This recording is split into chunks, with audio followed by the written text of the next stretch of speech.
Welcome to GenWorld, where shit can get real and the truth can run free. Today is going to be the second episode of my top 10s, and today I'm going to focus on the top 10 games that influenced me, period. Now, these aren't going to be in any specific order, they are just 10 games that I just sat down and thought about for a long ass time, and I just compiled this list. And yeah, I mean, without any further ado, let's get this on. Number 10, Grand Theft Auto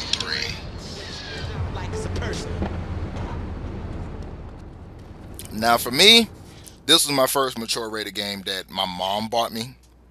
Not that I legitimately played, but that my mom actually bought for me. And this game changed the way that I just thought how games could be, just from a level of violence down to just the level of exploration that could be in the game.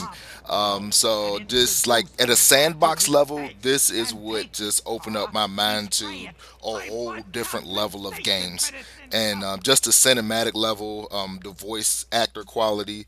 Oh Lord, the radio stations and the soundtracks. That's this game just all around just really influenced me when I was younger, and it'll be one that I'll just never forget, and that's why it takes the number 10 position on this list.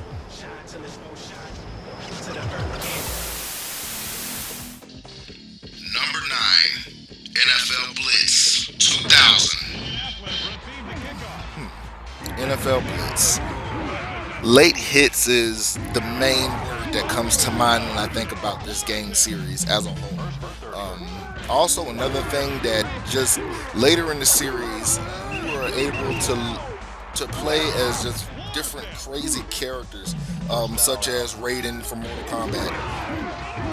The only game series to allow you to do these things. So when it comes to NFL Blitz, just the over the top action, crazy ass plays, just the overall aesthetic of the game is the reason why this is taking my number 9 spot on this list.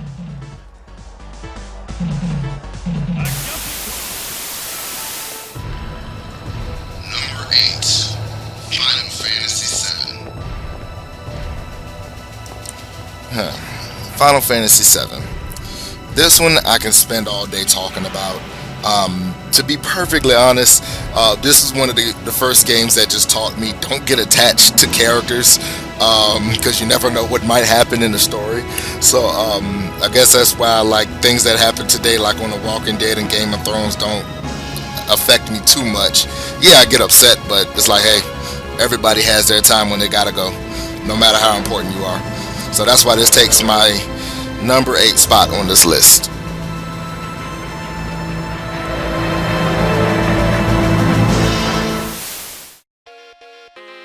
Number 7, Streets of Rage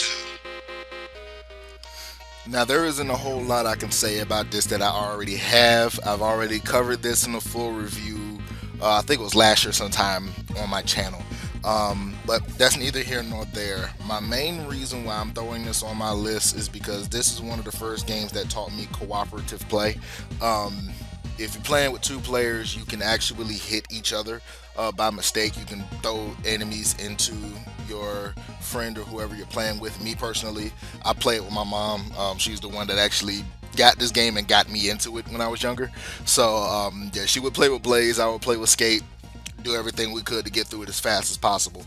But that is just one of the first games that actually taught me cooperative play, and that is the reason why this is sitting at number 7 on my list. Number 6, Sonic 3 and Knuckles. Sonic 3 and Knuckles. This is one of my most played games in my entire life. I literally have sat down, studied this game back and forth. One of the games that truly show me how great level design alone can just impact just the greatness of a game. Not alone just with the soundtrack, the gameplay itself, but the level design is one of the most memorable things about this game to me. It sticks out because honestly, there really isn't a bad level.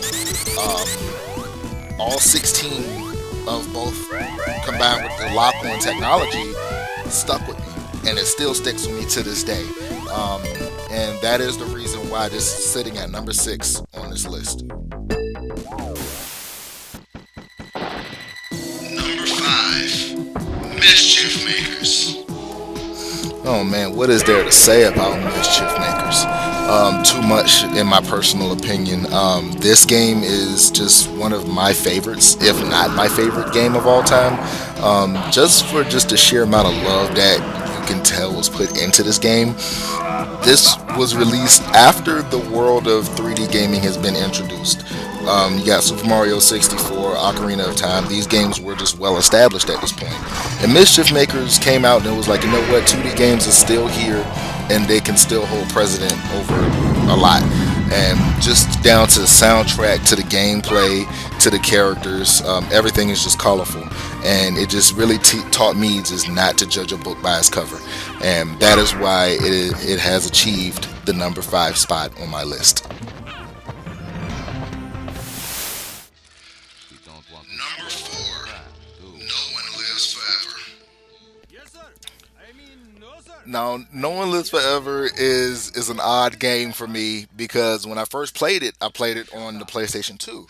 And I was like, I did not like this game. I don't know what it was about the PS2 port, but I just didn't like it. And one day I was in Walmart, saw the Game of the Year edition of it on PC, and I was like, okay, maybe I'll try it again. I got home, realized there was an online multiplayer component. Before this, never really gotten into the online multiplayer. It wasn't something that I did before this, but I did it. This is when GameSpy was one of the biggest things in online gaming, and it changed how I viewed online gaming, and that was one thing about this game that stuck with me. And then eventually I played the story, ended up being one of the most comedic storylines I've played ever, and still to this day is so quotable, and it kills me.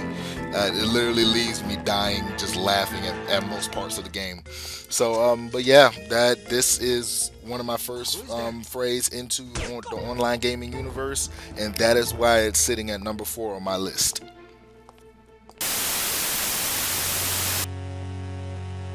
Number 3. Batman.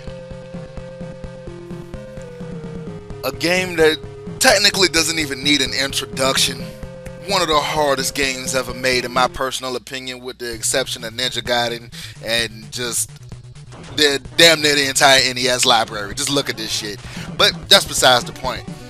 This game is the original difficult NES game that I completed in my younger days by myself. I actually recorded it on a VHS tape.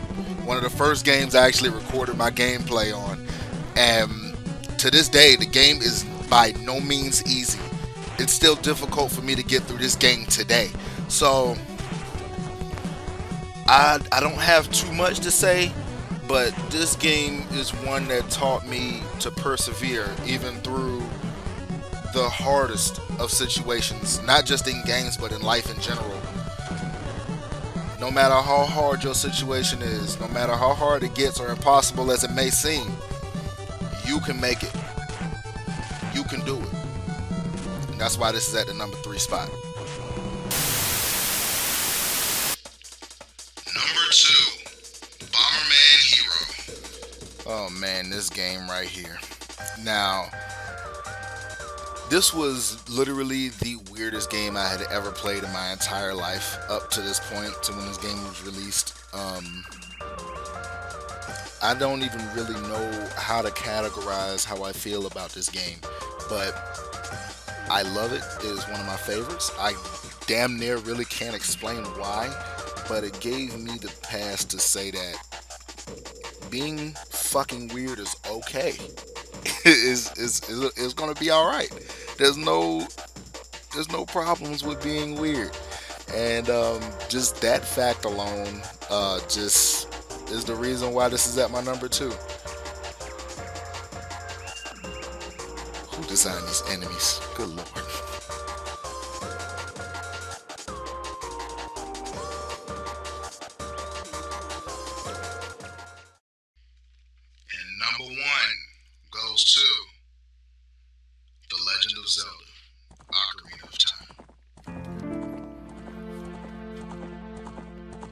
amount of words that can be put together for how this game still makes me feel to this day is it's on a whole nother level. Um, Ocarina of Time is by no means a perfect game, but it is a perfect emotion shown to the love of which a game deserves. That is what Ocarina of Time is. It gave me a sense of this is how gaming should be handled. They should make you feel this way. And everybody has their own game that makes them feel a certain way if they are a gamer. But this game is what made me graduate from someone who liked games and I was like, oh yeah, games are cool, to a legitimate gamer. This is what gave me my pass into gamerhood, for a lack of better words. And that's why this sticks with me to this day. And that's why this is my number one on this list.